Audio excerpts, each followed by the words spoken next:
Next up, they face a 160-kilometer non-stop forced march that will take them 3 days. All right, y'all, welcome back to Combat Arms channel. Now, today's video, we're checking out the Malaysian Special Forces. Now, I didn't really consider that Malaysia had its own military because I don't really know too much about Malaysia. But I figured since we were checking out videos from the Philippines, we might as well check out some more units or militaries in that specific area. So, yeah, Malaysia, not too familiar with it in general. These special forces are called the GGK, or the Grup Gerak Khas. I'm not sure how to pronounce that exactly, but yeah, the GGK.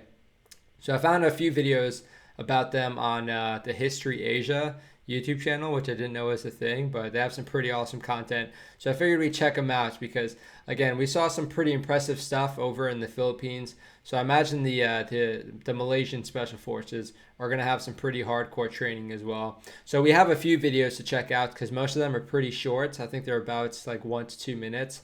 So we're going to check out 4 different videos about the Malaysian GGK. Figured we'd just group them all in one video and watch it like that, so we're not just doing like one reaction to a 1.5-minute video. And again, I'm excited because I don't really know too much about Malaysia. Again, we saw the Philippine Scout Rangers and what their environment looked like when they were training in it, so I imagine these guys have a very similar situation. So this first video is called Surviving the Swamp, which you can judge by the title. It doesn't sound too pleasant.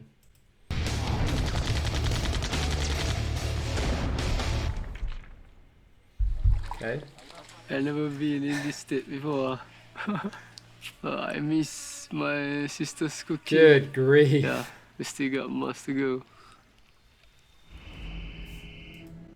What? The dude has like a monkey skull around his neck. And look at the state he's in. Okay, so yeah, we're already getting a pretty good sneak peek. I don't know how far this is into their training, but he says they have a month left. I'm not exactly sure how long their training is, but good grief. You see this dude initially, you're like, oh, that's not something I want to do. The GGK chose the most extreme environment to train their commandos in survival. Malaysia's remote swamplands are as uninhabitable as it gets. They have nothing but a machete and 3 simple tasks: to find food and water and to build a shelter. Recruits are allowed to eat anything they can catch, but they must share it. Kami kejar dengan kawan-kawan. Rasa seronok sangat dapat biawak ni. Mesti tak makan. Binatang ini walaupun saya keadaan darurat, saya mesti dapat boleh makan lah. Untuk nambahkan tenaga. Yeah, it's a hard position to be in, especially if your religion doesn't really allow you to eat certain food. But yeah, these guys they're literally surviving the swamp right now. They're literally just surviving off of what they can find. And I don't know, there's something awesome with survival training. And I say in the U.S. military, we don't get too much survival training, and it's kind of a shame because it's really good. It's really good to know, and it's helpful, especially when you need to rely on it. I mean, when I was in Fort Polk, Louisiana, my recon platoon and we were pretty much low on food and water for about 3 days, and we were just surviving off of the streams using this life straw that I had. But yeah, I mean, if I didn't have that life straw, if it didn't really work out too well, where we couldn't really find that much water or food, then it would have been a struggle for us to try and survive off of that. But these guys are even harsher environments. I mean, what, he just killed like a monitor lizard and he's eating that? Yeah, you can imagine a lot of U.S. units would not be okay with having to train like that. But again, these guys are special forces, so of course it's going to be pretty intense. You cannot choose favorites here. You just eat things. Yeah. Yeah. Survive. Jeez. Dia pakai tungkok tu menandakan dia telah berjaya menangkap, jadi dia akan jadi bangga. Jadi benda ni dia akan menjadi menarik minat kumpulan-kumpulan yang lain. Akan berusaha lebih lagi untuk nak survivalkan diri dia, untuk nak hidup. That's very cool. I like that. Bila keadaannya sejuk, bila menjelang malam dia akan bertambah lagi sejuk. Jadi ini pertama kali masak kera. Jadi kera punya kepala disambungkan. Jadi apa yang boleh buat sini, kera ni dibelah, dibersihin perut. Lepas tu disalai. Itu je yang boleh buat. Rendam air masin, salai. Eating a monkey. Masin sikit. Salai sampai kering. Saya kerja awam dulu, berat saya sebanyak 79. Dan sekarang ni saya rasa mungkin berat saya menjadi 69. That's pretty big. again, a lot of Americans would not want to eat a monkey, and I think it's just sort of a taboo, just depending on wherever you are or like whatever cuisine you're used to. But like Americans generally won't eat like dog.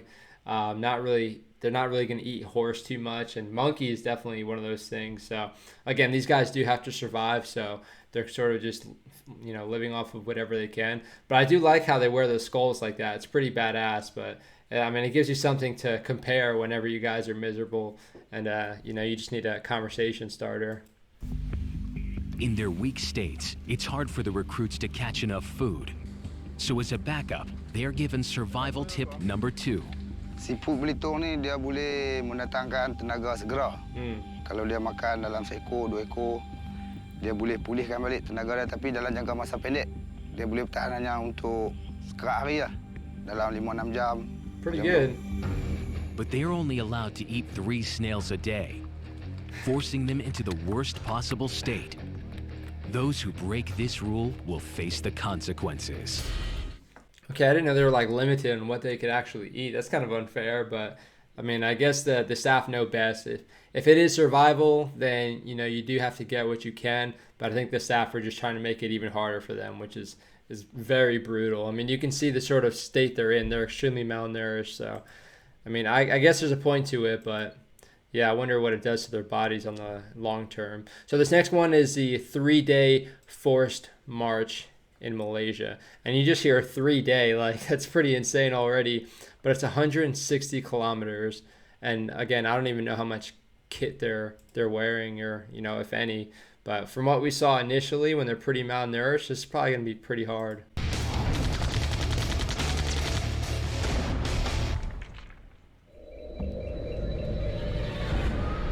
Phase 2. The training from here moves into a more tactical phase. It's going to get tougher and tougher. They're Next just always up, like they face a soaking wet. 160-kilometer non-stop forced march that will take them 3 days. Non-stop.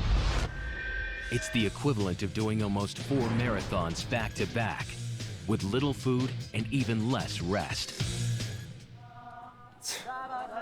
Normally, 1 in 4 don't reach the finish line. Untuk menguji ketahanan mental dan fizikal. Sekiranya berlaku yang sebenar, kita akan lari lebih daripada ini lagi. Jarak dia lebih jauh lagi pada 160 km. To run further than 160 kilometers? What?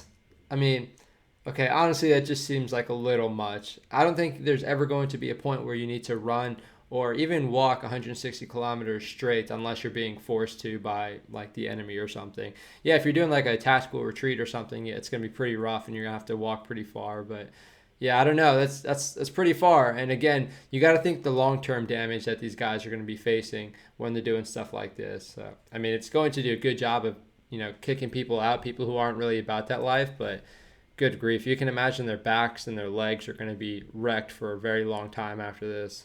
High noon hits. Some can't take the pain anymore. Despite Recruit 2's best efforts, one of his buddies is in serious trouble.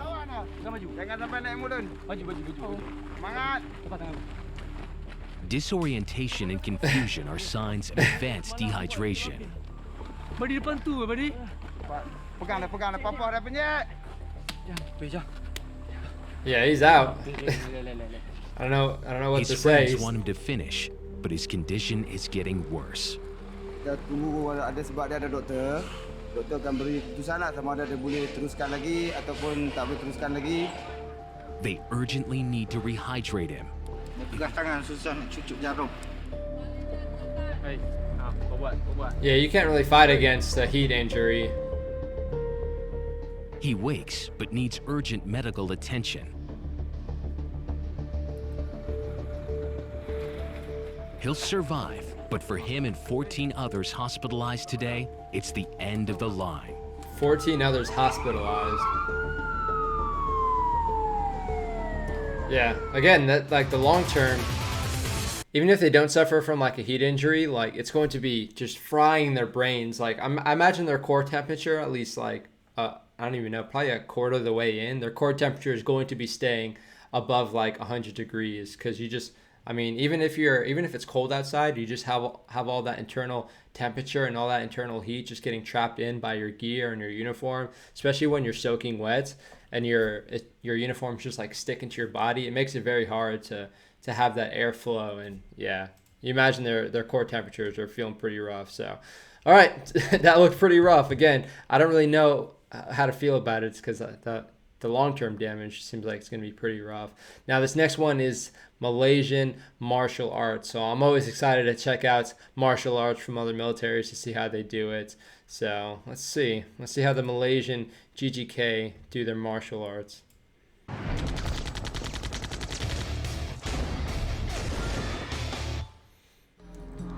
Malaysia's GGK Commando Selection Course.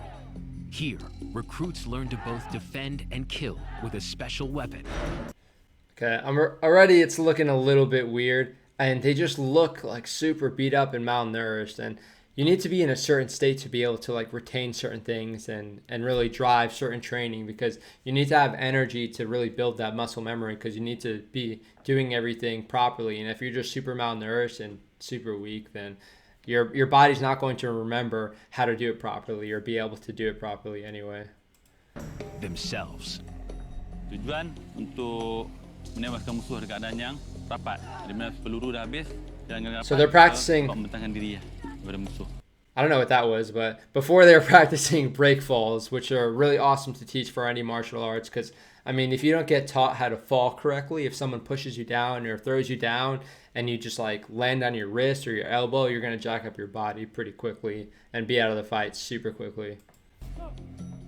This elite unit has developed a unique martial art called Satindo, a combination of taekwondo, karate, judo, and the traditional Malaysian martial art, silat. Pelajaran yang paling penting, kita mesti dapat membentangkan diri dalam keadaan yang suasana yang kelam kabut. Okay, something I see. Kelam kabut, membentangkan diri dalam. So watch when they do this break fall, how they just go straight onto their elbows. Pretty much all their weight is going right onto their elbows. That just seems like a horrible way to do it. Golly, my elbows just hurt just looking at that. So if you're going to be doing like a front fall, which I don't know, they might just be trying to strengthen their core or something. But yeah, if they're doing a break fall, when you're doing something like that, you need to get to your knees first, because then your center of gravity is a little bit lower, so you're not just having all of your body weight land on your elbows or your arms or your wrist. So again, I don't know, they might be trying to strengthen their core, but if they're trying to do a break fall, that's not the right way to do it. It just hurts my elbows looking at it. Dalam keadaan yang suasana yang kelam kabut, ini macam satu yang berlaku dengan pantas. Operating deep behind enemy lines and in dense jungle, this deadly martial art could keep these GGK commandos alive. Yeah, I don't know. I'm kind of skeptical on those martial arts, to be honest. And I don't know that, of course, when you get really advanced, it's way better than knowing nothing. But you can see when they're grabbing collar, it's very dependent on what the person's wearing, if they're wearing body armor or what have you. So it's a lot of stuff that looks cool and looks effective, but in reality, it's just not that useful in combat. And again, they might have some more advanced stuff that works more, efficiently and actually makes sense. But I guess we couldn't really get a good picture of their martial arts in this short video. But yeah, break falls are good to teach, so they were doing that a little bit. Now this next one is about the Commando dagger, but in this video they call it the Commando knife. So I guess the GGK get the Commando dagger as well. I didn't really consider there are other people out there that would get the Commando dagger other than like the Royal Marines or just the British Commandos. So I don't know, interesting to see.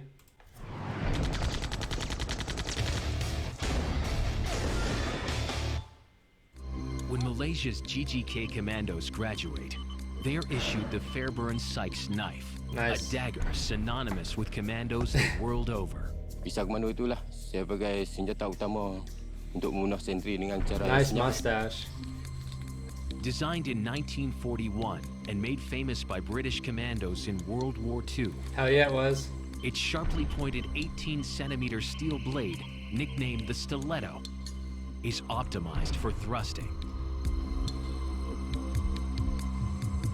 Oh, he's doing the Rambo grip.